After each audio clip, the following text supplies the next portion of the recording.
Welcome and thank you for joining us today for this webinar titled Make Preservation Happen, Preservation Assistance Grants for Smaller Institutions from the National Endowment for the Humanities. My name is Michelle Underhill, and today I'm joining you as a member and volunteer with the North Carolina Preservation Consortium.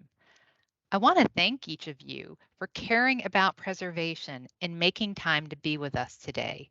I also want to thank Adriana and Sean from the National Endowment for Humanities. They really put this webinar together and made the magic happen. So a lot of hard work, as you know, goes into planning these resources. We're excited to be here today for this talk from the National Endowment for the Humanities, which is jointly hosted by the North Carolina Preservation Consortium. First, I'll tell you a little bit about the North Carolina Preservation Consortium, and then I'll turn it over to Adriana, who will talk a bit about the technology features in today's webinar, a bit about NEH, and grants available for preservation. The North Carolina Preservation Consortium is an independent nonprofit organization dedicated to the preservation of collections in libraries, museums, archives, and historic sites, archaeological sites and collections, historic and cultural architecture, and private collections of family treasures. If you aren't yet a North Carolina Preservation Consortium member, membership for this year, which runs through June of 2023, is pay what you can. We want people to be able to remain members or become members, even if the pandemic has impacted resources to do so. I'll put the link in the chat in a moment. We're also excited that we're going to have an in-person conference this year at the McKimmon Center at NC State University in Raleigh on Friday, November 4th. The theme is a potluck of preservation topics, so please save the date for that. The North Carolina Preservation Consortium also has preservation grants and disaster relief grants. The disaster relief grants are in conjunction with the North Carolina Museums Council. I'll put the link to where you can find more information about them in the chat in a moment as well. With that, I'm happy to turn it over to Adriana with the National Endowment for Humanities. Adriana, over to you. As was said, my name is Adriana Cutler, and I am a Senior Program Officer in the Division of Preservation and Access at the National Endowment for the Humanities, and also the coordinator for the Preservation Assistance Grant for Smaller Institutions Funding Program. Thanks so much to Michelle and the North Carolina Preservation Consortium for hosting us today, and to all of you for joining to learn more about this program and how it might fit with your institutional needs. Also, thanks to my colleague Sean Ferguson, who will be assisting with Q&A and managing the presentation today. So today we'll go over what Preservation Assistance Grants, or PAG, can fund, share some examples of previously funded projects, and go over how you can apply for an award. I'll offer some suggestions for writing a good application and answer some frequently asked questions. And then that should leave us plenty of time to discuss a few of your own project ideas and answer any of your specific questions. Please type your questions into the chat box, which Sean will be monitoring during the presentation. And note that closed captioning is available by clicking on the 3 dots at the top of your screen that go to more features and selecting Turn on Live Captions. This webinar will also be recorded, and you will receive an email with a link to the video on YouTube in the coming weeks. So the Preservation Assistance Grant Program is administered by NEH's Division of Preservation and Access, which is one of 7 divisions and offices that run grant programs. We recognize that in smaller organizations, implementing preservation needs may happen incrementally. Therefore, this program is designed to cover a wide range of needs, to encourage repeat applications, and support a combination of preservation activities. At its heart, the point of this program is to enable small and mid-sized organizations to bring in outside experts in conservation and preservation to provide advice, help develop preservation plans, and build institutional capacity. For those institutions who have never had one, we often recommend starting with a general preservation assessment by a qualified consultant whose preservation skills and expertise are related to the types of collections that are the focus of your project. For instance, You may require a conservator with a specialty in objects or paper or paintings. Similarly, you will want to find a consultant who is knowledgeable about the preservation of collections in your type of institutions, whether a library, archive, museum, or other cultural heritage organization. These assessments give organizations a roadmap with the steps they'll need to take to improve the physical care and intellectual control of their collections. Assessments also provide recommendations for preservation supplies and equipment, such as acid-free storage boxes, archival photo sleeves, archival shelving, or environmental monitoring equipment, such as data loggers or light meters, which may also be purchased with PAG awards. This program can also fund more specific consultations with preservation and conservation professionals, such as digital preservation assessments, conservation assessments, and the development of disaster preparedness and response plans. Finally, institutions may also request funds through a general PAG request for education and training in preservation and collections care for their staff and volunteers. As you can see on this slide, PAG awards are up to $10,000. Your project may take up to 18 months to complete, beginning as early as September 1st in the year that you apply. Funding requests can be any one or a combination of these activities. And except for the special circumstance I'll elaborate on now, conservation treatment and digitization or other methods of reformatting are not eligible. So along with our regularly allowable activities, PAG has one special encouragement. If your organization's collections have recently been impacted by a hurricane, flood, wildfire, derecho, or other natural disaster, and you reside in a federally declared disaster area, you may request funding for response, recovery, and mitigation activities, such as conservation treatment, temporary storage or relocation, and the purchase of cleaning equipment or remediation supplies. When appropriate, you may also request funding for reformatting as a preservation method. Again, these activities are only eligible for those in federally declared disaster areas, but they can also be combined with any of the other activities I discussed on the previous slide. To get a better sense of the kinds of projects funded through PAG, here are a few examples. Elizabeth City State University received an initial award supporting a generation assessment of the university archives, documenting the history of one of the nation's oldest historically Black colleges and universities. Based off this assessment, they subsequently received 4 more PAG awards to fund the purchase of archival shelving for different parts of the collection, including manuscripts and publications, photographs and film negatives, and items housed in cold storage. This is an example of a case where the institution, Elizabeth City State University, might seem larger, but the unit within it, the archives, is smaller. The Black Mountain College Museum and Arts Center received an award to purchase environmental monitoring and preservation supplies, train staff in their use, and hire a consultant to help develop an emergency preparedness plan to support the collections care of over 800 items, including paintings, drawings, photographs, and ephemera documenting the history of Black Mountain College. The training and equipment secured through this award allowed the center to launch their environmental monitoring program.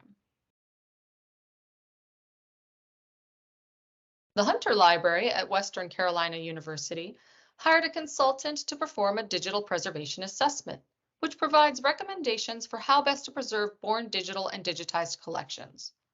The project also resulted in a digital preservation plan for their 12 digital collections focusing on the humanities, which was developed as part of the library's overall strategic plan.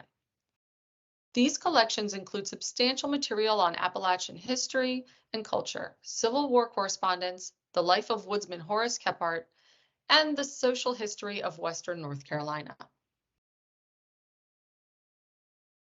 In 2017, the General Archives of Puerto Rico experienced severe damages caused by the aftermath of Hurricane Maria, including impacts from water and humidity that were unable to be addressed for months due to building damage and continued power outages. The Institute of Puerto Rican Culture, who oversees the collection, took advantage of our special encouragement for those in federally declared disaster areas and received an award to assess, conserve, and rehouse bound volumes of compiled manuscripts recording the proceedings of the municipal council meetings of the city of San Juan from 1730 to 1900.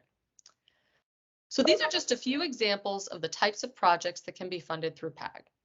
For more examples of successful projects to help inspire your own institution, I recommend checking the Division of Preservation and Access blog on NEH.gov for posts on previous PAG awardees, including our 50 States of PAG series. So now that you have an idea of the kinds of activities that can be funded, let's go over how you can apply, or who can apply and how. Applicants must be U.S. not-for-profit organizations, institutions of higher education, state and local government agencies, or federally recognized tribal governments. Individuals, foreign, and for-profit organizations are not eligible. Applicants must also show that they care and have custody or responsibility for the collections that are the focus of the application.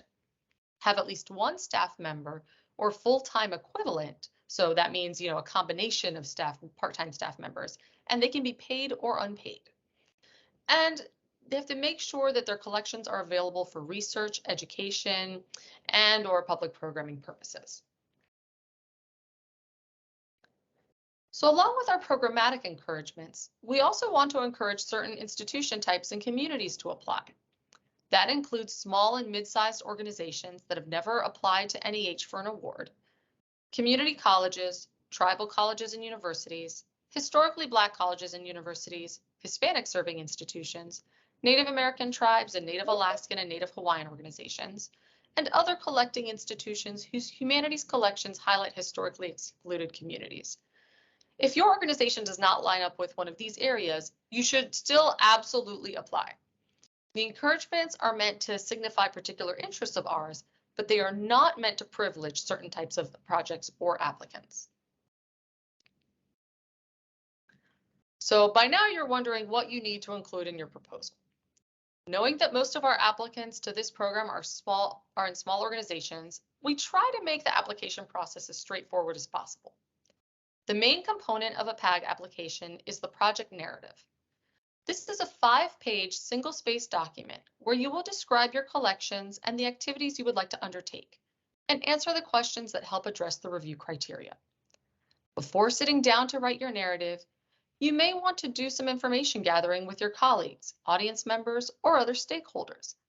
Get a good sense of your organization's mission, the scope and content of your collections, your audience, and what you provide for them.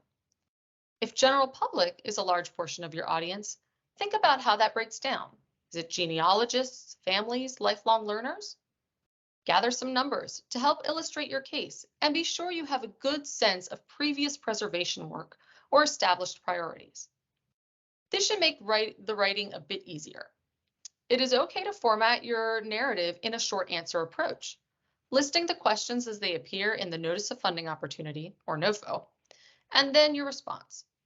It is also important to be clear upfront regarding for what activities you are seeking funding.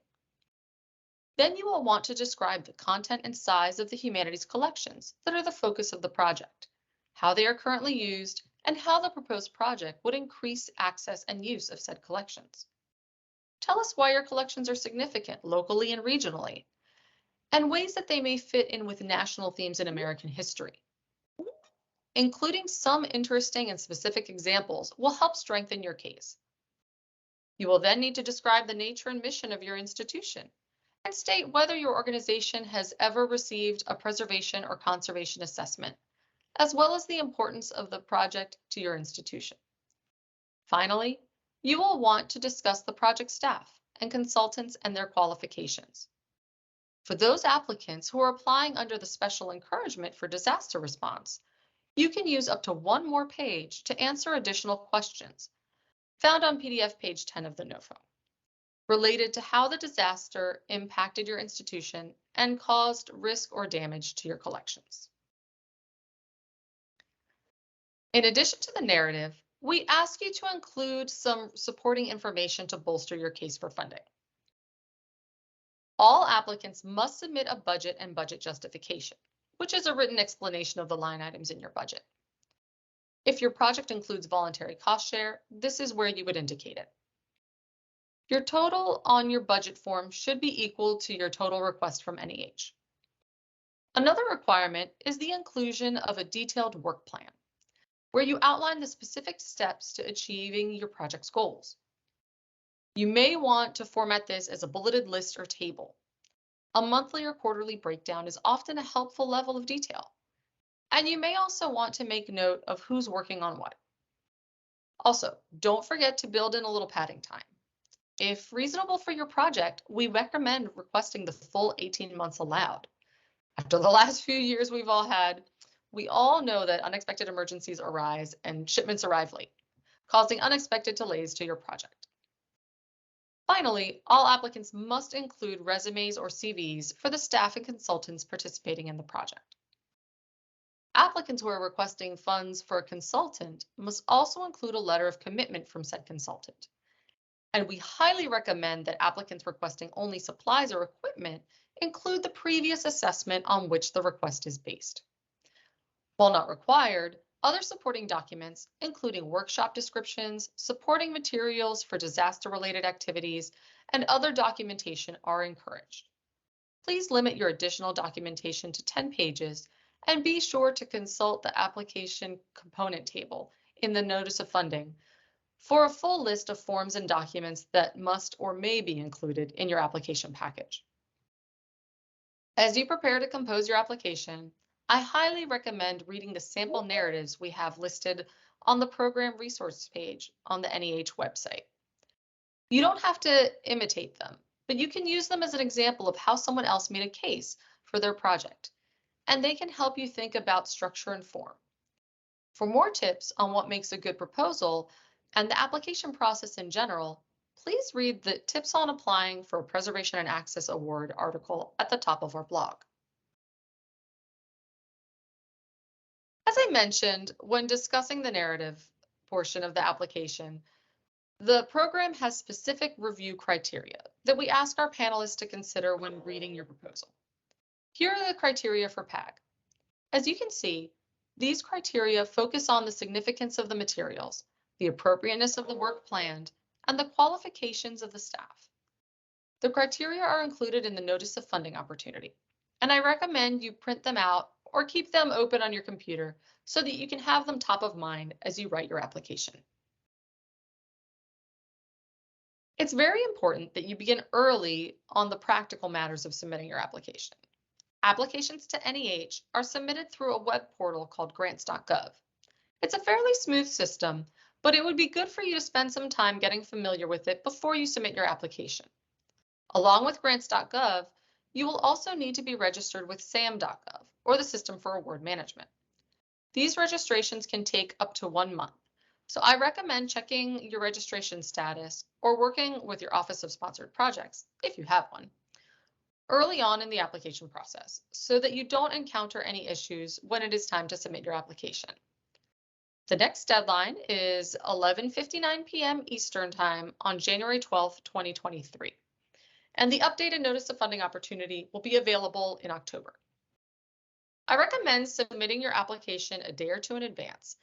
That way, if your application is rejected for a technical reason, such as an invalid file type, you have a chance to correct the issue and resubmit before the deadline closes. Unfortunately, we are only able to give extensions in cases of major weather events, such as hurricanes or floods, or if the grants.gov system itself was down. Should you need any assistance with the technical submission process, grants.gov support is available 24/7. Please follow the requirements and naming conventions described in the Notice of Funding carefully as you develop the PDFs that you will upload into grants.gov. Full details on submission of your application can be found in section D4 of the NOFO. So every NEH grant application goes through a process of peer review. Applications are sorted into panels with regard to institution or collection type. For instance, historic house museums, public libraries, art collections, and library special collections. Then my colleagues and I identify people like you working in the field. Each review panel typically includes administrators in small organizations, content specialists, and conservators or other preservation specialists. They will evaluate the applications based on the criteria we went over, assign a rating, and write comments. NEH staff then takes these panel recommendations to the July meeting of the National Council in the Humanities, pictured here. A board of 26 humanities professionals appointed by the president and confirmed by the Senate. The NEH chair, who has the sole authority to grant funding, takes all of these recommendations into account when making award decisions. All this means that your application is being evaluated by people like you, people who know the humanities and who understand the work you do. Once the chair has made final decisions, notifications will go out sometime in August, after awards are announced. All applicants may request to see their reviewers' written comments. These can prove helpful for improving a funded project or developing an application for resubmission if an application was not successful that time around. So preservation and access staff are always available to answer your questions, but here are a few we receive frequently that I am happy to answer now. Many institutions call us wondering if they would be considered small or mid-sized. Excuse me. Because we work with so many different institution types, like museums, libraries, and historical societies, it is not possible for us to give a clear-cut answer based on factors such as collection size, staff, or budget. Instead, we invite you to make the case for how your institution is small or mid-sized compared to other like organizations. I will also note that smaller units within larger institutions, such as a university museum or archive, generally fit this definition. And please note that this is not one of the review criteria. If you would like to see a list of more projects that have been funded through PAG, you can click the Search All Past Awards link toward the bottom of the NEH website. Many applicants ask us how they can find a consultant. Generally, you will want to find a preservation specialist whose expertise is aligned with the type of collection you have and your institution type. While we cannot recommend specific consultants, you can find links in section H of the Notice of Funding that will help you with your search. So I hope this brief presentation has been helpful. We'd now actually like to open this up and ask you to share some of your current project preservation goals and project ideas with us. If you're willing, write them in the comments section or in the chat, and Sean and I can see how they might fit within the Preservation Assistance Grants program. We're also happy to take other questions as well. Sean's been reviewing, probably answering specific questions and identifying questions that might be interesting to the broad audience. So we'll try to answer as many of those as we can, but first let's start with any ideas that you have for preserving your humanities collections. So please feel free to put anything in the chat, and Sean can sort of read that out to us, and we can try to answer some of those questions. Hi, Adriana. I will say we've got a question that came into the chat that does sound a lot like a specific project idea, and so it's sort of both. I think I'd like to read it out loud for everybody if that's the easiest. But this person says, if the institution is partnering with the university archives as a solution to hold documents until the archive conditions are acceptable, does that still fit within the responsibility for the materials, having responsibility for those collections?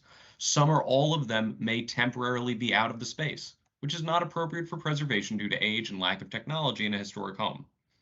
But we'd like the space to be assessed and move forward with updating the space to hold the records appropriately. So an assessment for a place that doesn't necessarily have all the collections in it at the moment. That's a great question. And while it is a more unique situation, I think that still would apply because you are sort of the owners of the collection. So you still, while you are currently having another institution assist you with their housing, you still have sort of the responsibility for making sure that there is proper care for the collections. And of course, asking funds for an assessment of your space to see how then you can best sort of retrofit or make that space appropriate for moving the collections back in is a perfectly sort of acceptable and good fit with the Preservation Assistance Grants Program.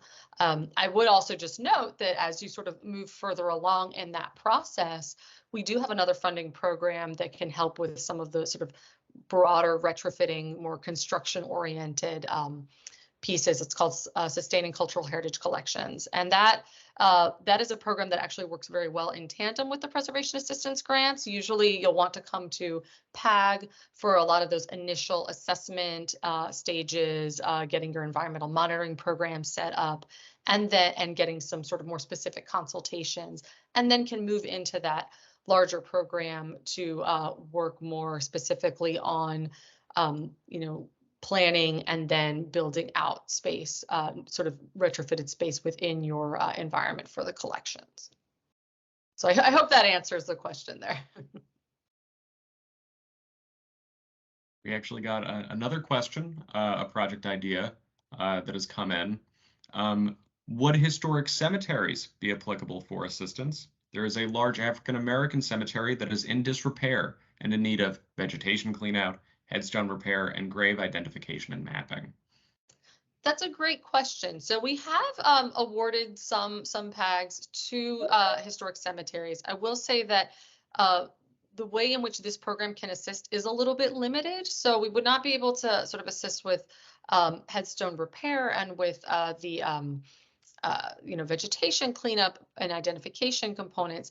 Where a PAG can be used in assisting with sort of the preservation of historic cemeteries is with having conservation consultations. So you can have a conservator come and assess all of the gravestones to make sort of a plan, a conservation plan for what would be needed to actually get the conservation work done. That's a pretty common step for many collections, not just gravestones, but that is one that we are able to fund in this program. I will just say, like as a bit of an addition, pulling from some preservation assessing experience of my own, those types of conservation assessments for gravestones, I mean, I think I would like to just emphasize the value that they can have in enhancing your intellectual control over those gravestones with so many sprawling different conditions you might have for them over the ages. A conservation assessment could play an important role in the path towards improving their care and ultimately addressing any of their preservation needs. So just want to shout out that there is definitely value there. Thank you. All right. Does anybody else, any other folks have questions about projects or sort of, what maybe specific things or items that could be funded through the program?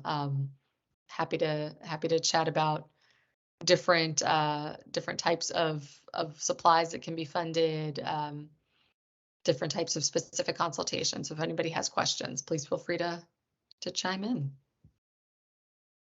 We got another project idea. So from Julia, am I correct in thinking that repairs to a historical site, such as the roof of a covered bridge, would not be within the realm of support? Quotes have already been received. Thank you so much for that question. That is correct. So this program is not geared towards historic preservation. So it's not going to be dealing with sort of repairs to structures. We currently at the agency don't really have anything that funds that kind of work solely for the purpose of sort of restoring a building or space for for historic preservation. Where again, sometimes there's a little bit of leeway in all of this is where you have a historic house or historic structure that is housing collections. So all of our programs are really focused on sort of the needs of the collections inside. And so, the preservation assistance grants is really more focused on some of the more basic preservation needs that you would have. You could have a consultant come in who's going to review your collections. They might be in a historic space, in a historic building, and they might have some recommendations about things like, over time needing to do more research into maybe sealing the building envelope with, repairs to the the roof or sort of sealing around, historic window frames and making sure that like the airflow is not going through there. And so, with those kinds of recommendations, some of the smaller level recommendations could be funded through PAG. So for example, if you have collections in historic building and the only space that they're in has windows, for example, you could purchase window films to sort of protect the collections from UV light, and those sort of kinds of minor adjustments. Again, it's really focused on the needs of the collection, not on restoring the building itself to its historic space. Again, for larger kinds of sort of retrofitting issues, for larger repairs, like repairs to a roof, that would be through our Sustaining Cultural Heritage Collections program. And so again, there's understanding that you will need to balance in a historic building, you'll need to balance sort of the needs of keeping, the historic structure preserved appropriately, but also the needs of the collection and making sure that work is actually creating a better collections environment. So it's always a little tricky when dealing with historic structures, but it is something that we see a lot and are happy to assist applicants in sort of navigating that balance within the programs. But again, something like a roof would definitely be through our Sustaining Cultural Heritage Collections program, with again, the focus being the environment that it helps to provide to the collections inside the building. I might even add our Save America's Treasures program. Now, we partner with the National Park Services and other federal agencies to help administer this program. We do a lot of the collection side stuff.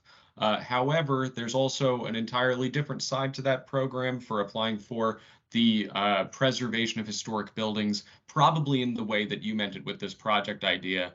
And I have to say, like, they always want more applications. It's never a bad idea to apply. And so I'm going to send in the chat a link to that particular funding opportunity. So, definitely room in our programs when it's for the collections, as Adriana said, but, can never hurt to share the other federal funding opportunities out there. Absolutely. We've got another question here, which might also involve some potential alternative suggestions as well. Stephen asks, would digitizing a library's microfilm collection, which has the city's newspapers dating back to the early 1800s, fall into a category in which we could request funding assistance? Great question. A tricky one as well, as Sean noted. So this program doesn't fund digitization unless it is part of a disaster response to, response to a federally declared disaster, and has been recommended as a preservation method in that case. We do have programs that fund digitization in general. So, but when it comes to newspapers, that gets a little trickier. So our program that funds sort of general digitization of collections is called Humanities Collections and Reference Resources. It has both planning and implementation levels, so I highly recommend looking on our website to learn more about that program. The one caveat is it does not fund the digitization of newspapers, because we have a different program in the agency that funds the digitization of newspapers in the US. It is called the National Digital Newspaper Program. And that program is administered with the Library of Congress. Again, the caveat there is we only have one partner per state.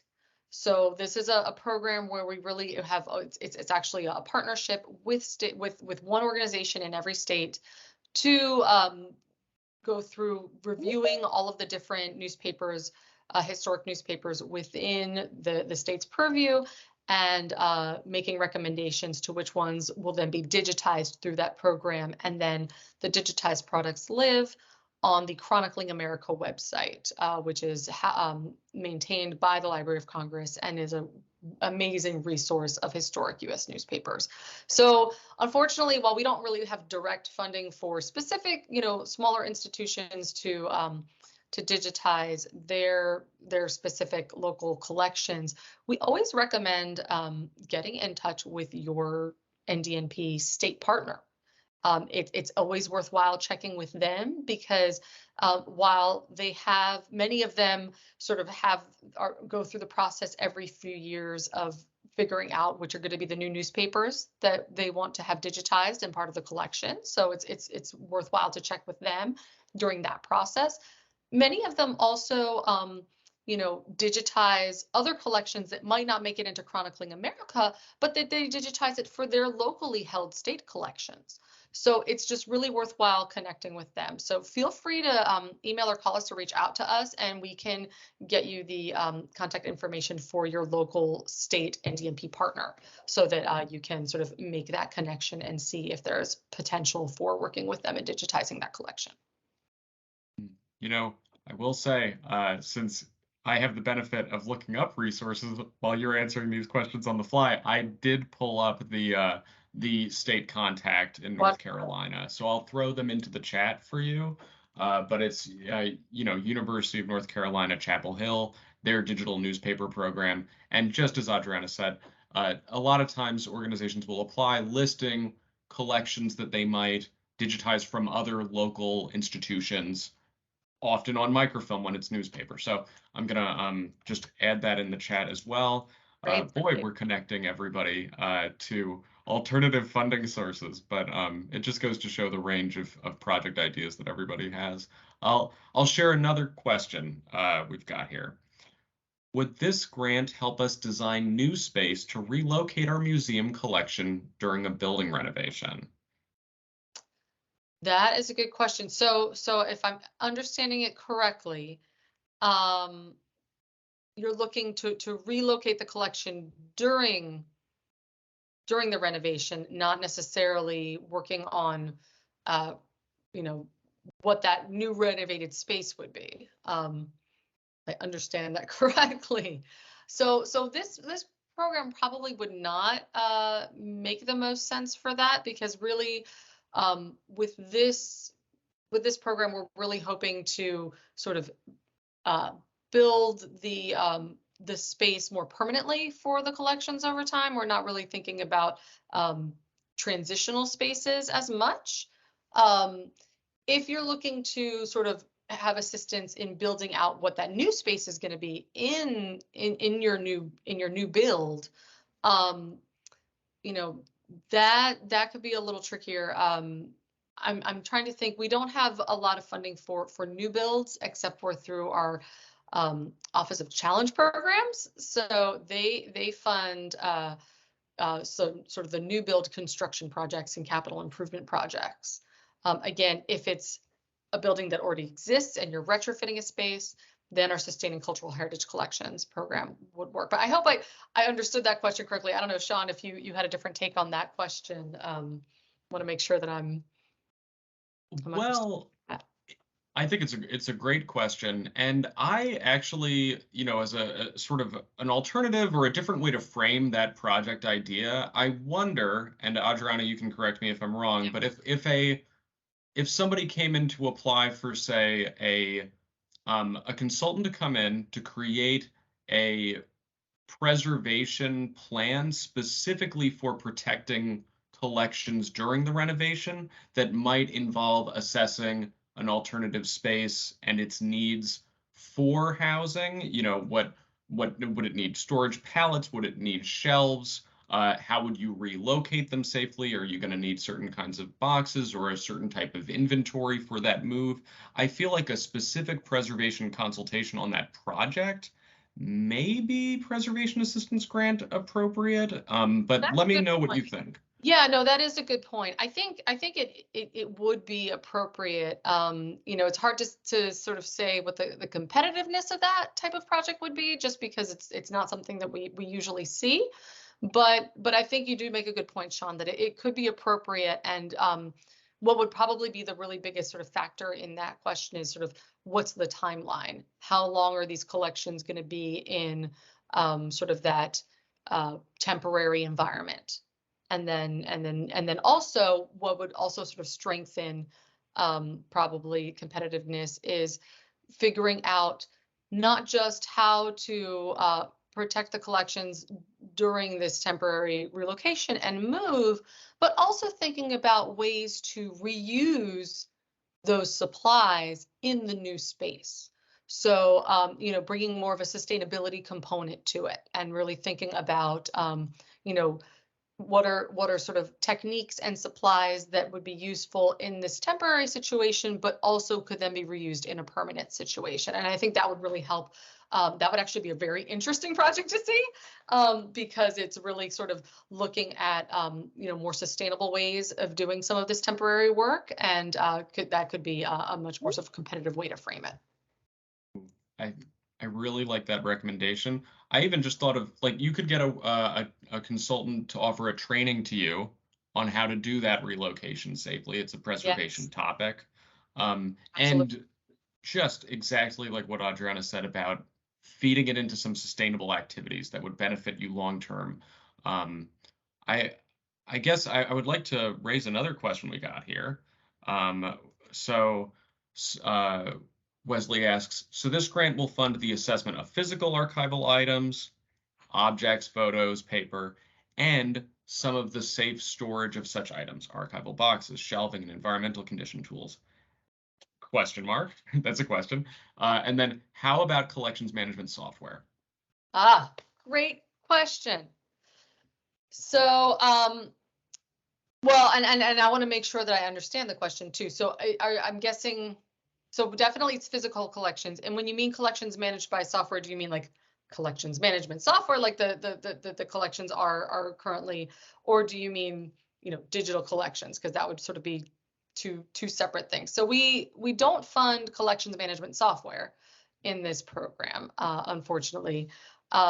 Again, you can receive, as Sean pointed out, you can receive education and training. So you can receive funding to attend courses in some of those sort of collections management tools and figuring out how to use that kind of software, but we wouldn't fund the software itself.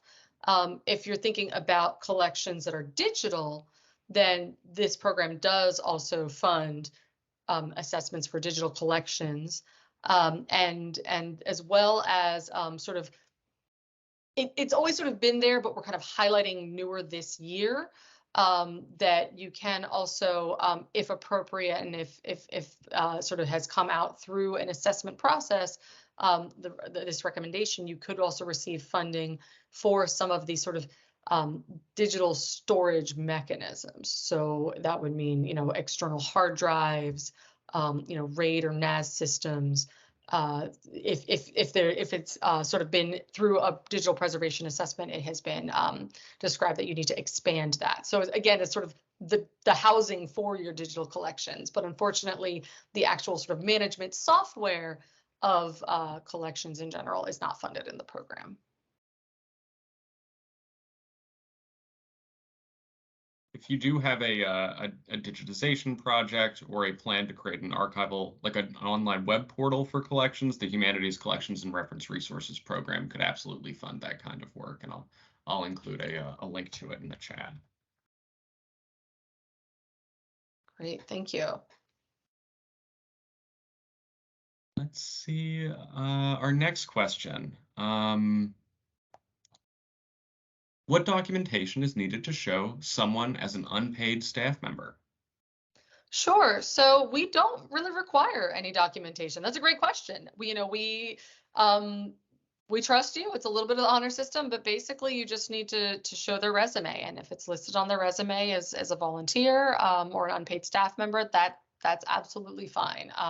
We don't ask for, folks to submit their W-2s or anything like that. We really do trust all organizations, to be honest. And again, when it comes to that sort of, one full-time equivalent, there's no rule as to like how many times that, can be or not be divided up amongst your unpaid staff or volunteers or paid staff to make that. We do, along with sort of the general narrative and components of the application that I previously described, we do also have a very brief form that is just sort of an institutional profile form that we ask folks to fill out and submit. And so then that's just where you'll tell us how many full-time paid staff, how many part-time staff, how many volunteers are part of your institution. And so that's really where you'll just show if you meet that one, full-time equivalent requirement. But that's usually not too difficult to do. Most organizations have a couple volunteers and you can kind of couple that together, which is just, one 40-hour position. And we don't necessarily, again, ask for show us your specific hours. We really do trust that you're honest about your capabilities to complete the project that you're proposing. So I hope that helps out in allaying any concerns about those sorts of things. We're definitely never going to, kick out an application because they didn't provide information like that. We have another question from Demetrius. I think this one may end up also being a few other different funding programs, just as a heads up, but it's very interesting. So he says, yes, we have our Serve Communities project. We will open a racial equity center in Warren County. There will be oral history projects, land loss collections throughout the state of North Carolina. Would this funding assist with the renovation of the building or oral history and digitizing the records? Sure. Okay. So yeah, I think John is right. This is not the right program, but we definitely have funding programs that can assist with different components of that. So for renovation of a building, for humanities activities, that's definitely going to be through our Infrastructure and Capacity Building Challenge Grant Program in our Office of Challenge Grants. That is a program that, and I will note that is the only program that we have at the agency that requires a match. So PAG nor most of our funding programs most of them do not require institutional match.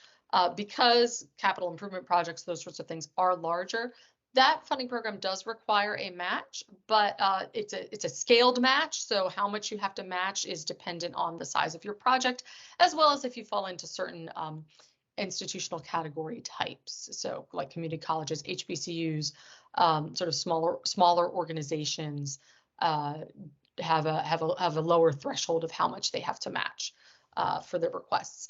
So that's a program that could help with building renovation. In terms of digitization, that's going to be through our Humanities Collections and Reference Resources program.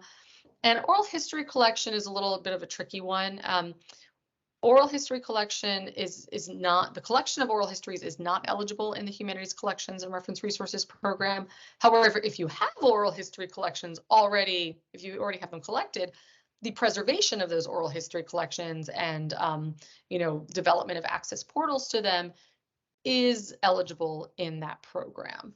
I will also note it's not out yet, coming very, very soon. We have a new program that will be launching either later this month or the beginning of next that will be focusing on it's focusing on community and climate resiliency. So it's a program that can help fund the collection of oral histories as a method to preserve communities, and especially with a focus on historically excluded communities and diverse communities, to help them to collect their oral histories is one method of preserving their culture and their history for communities that have been impacted either by a natural disaster or pandemic related disasters. So we're all right now have been impacted by a pandemic related disaster.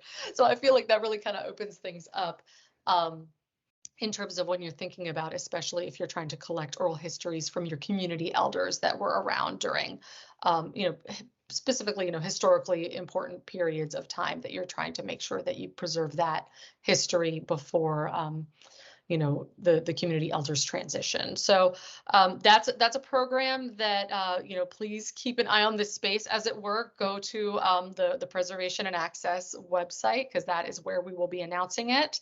And so that's one to be looking for in terms of if you're looking for the collection of oral histories.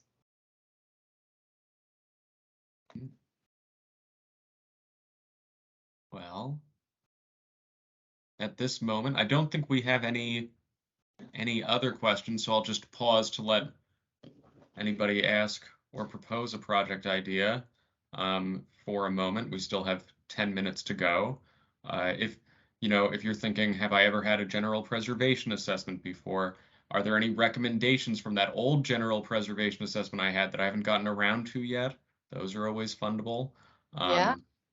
I'd also And add, if you had a general preservation assessment, but it's, 15, 20 years old, or you've had changes in both your collection size or in where the collection is housed after that assessment, it's always a good idea to sort of, get an updated assessment, so that you can sort of be working based off of the current needs of the collection.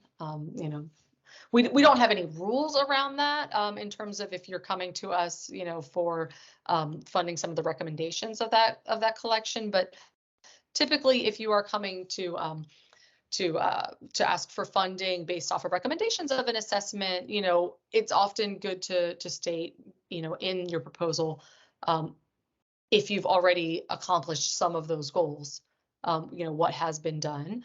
And also just to note, again, if it's been sort of a long time since that assessment was done, why the assessment still makes sense. There hasn't been any major changes in the size or scope of the collection. You're still in the same location. And so we're still working through those components. So just sort of little things that can kind of help explain, why that project is the right project for your institution at that time. And that's really helpful information for our panelist reviewers to see.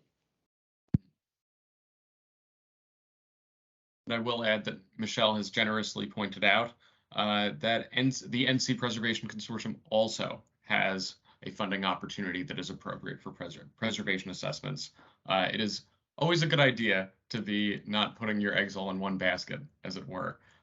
So absolutely, and I would note too, there's no requirement in our program that you've received your preservation assessment with our funding. So absolutely, use the North Carolina Preservation Consortium's local funding for that assessment, and then you can come to us to start, actually getting funding to do some of the recommendations from those assessments.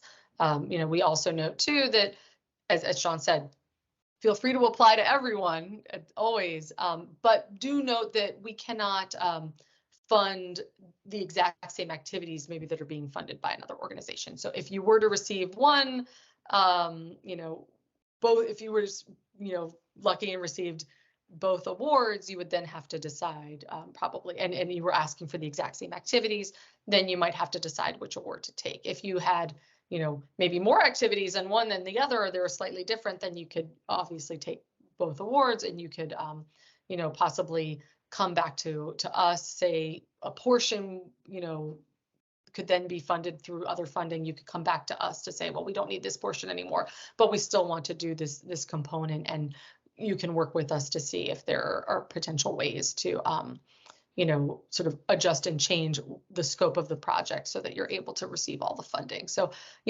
that's just to say there's always ways to sort of work around some of these issues, and we just want you to be in touch with us always so that we can help make sure that you're able to meet all of your preservation goals with the funding available.